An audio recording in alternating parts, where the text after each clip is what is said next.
Pendidikan di Indonesia merupakan permasalahan yang serius. Hal ini dikarenakan banyaknya daerah-daerah yang kurang terpantau oleh pemerintah.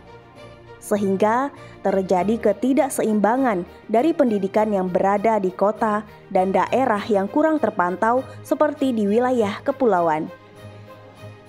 Maka dari itu, pemerintah menyebar para tenaga pendidik berkualitas untuk mengajar di daerah-daerah yang kurang terpantau atau yang biasa disebut dengan daerah 3T, terdepan, terluar, dan tertinggal.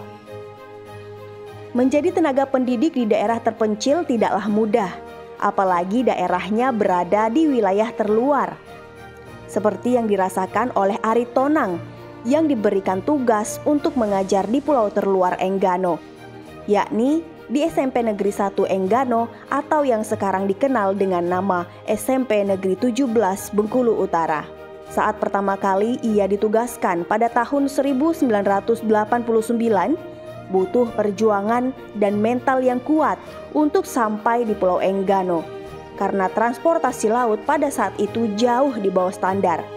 Sehingga jarak tempuh dari pelabuhan Pulau Bae Bengkulu menuju ke Pulau Enggano mencapai 18 hingga 20 jam perjalanan. Berbeda dengan yang ada saat ini, bisa ditempuh dengan waktu 12 jam. Di mana pada saat itu transportasi laut hanya ada satu armada saja, yakni kapal perintis, dan jadwal keberangkatannya 1 bulan sekali. Awalnya satu-satunya sekolah untuk tingkat SLTP, jadi kami harus mendatangi mereka supaya mereka mau belajar dalam rangka untuk menuntaskan program pemerintah di dalam wajib belajar 9 tahun.